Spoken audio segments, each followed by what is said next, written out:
this rainy Tuesday. Yeah, today's Tuesday. Tuesday morning, March 4th. We're in the lesson study, God's Love and Justice. That's backwards. One of these days I'm going to learn how to turn it around so you can actually read it. But anyway, this one's called The Case of Job. In the book of Job, we were given some fascinating insights into the reality of the great controversy. Read Job 1, 1 to 12, and Job 2, 1 to 7. Job 1, 1 to 12. There was a man in the land of Uz whose name was Job, and that man was blameless and upright, and one who feared God and shunned evil. And 7 sons and 3 daughters were born to him. Also, his possessions were 7,000 sheep, 3,000 camels, 500 yoke of oxen, 500 female donkeys, and a very large household, so that this man was the greatest of all the people of the east.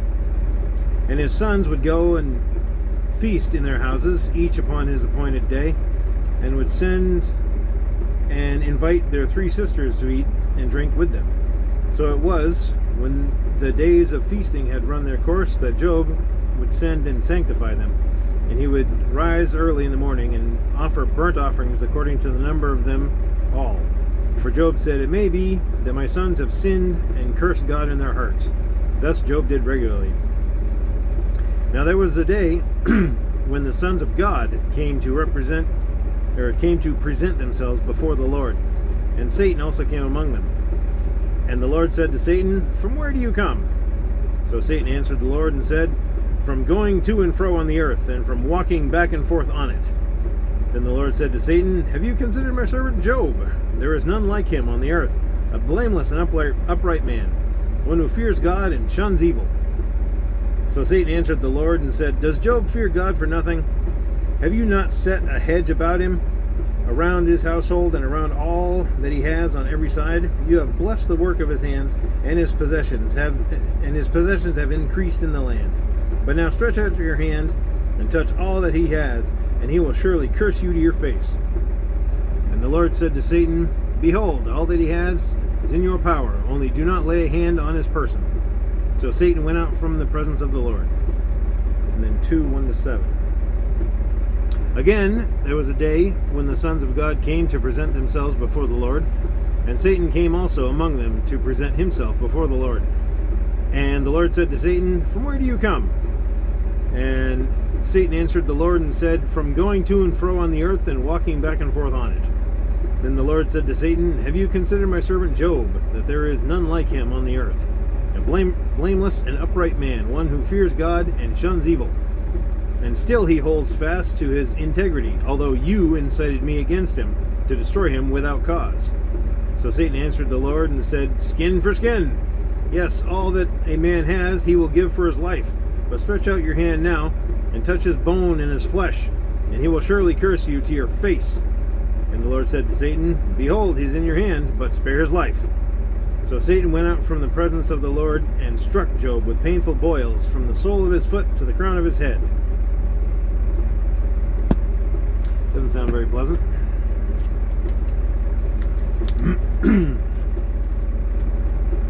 What principles of the great controversy do we see unveiled here?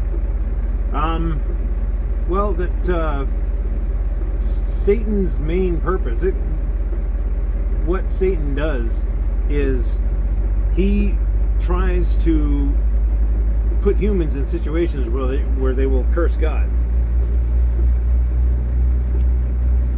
Many significant details can be gleaned from these verses. First, there appears to be some kind of heavenly council scene, not a mere dialogue between God and Satan. Other celestial beings are involved.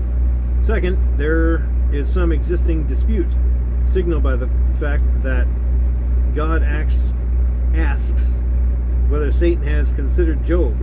Considered Job for what? The question makes sense in the context of a larger ongoing dispute.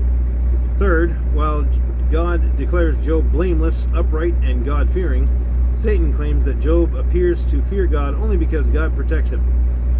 This amounts to slander against both Job's character and God's character and God's character. Fourth, Satan alleges that God's protection of Job, the hedge, is unfair and makes it impossible for Satan to prove his allegations.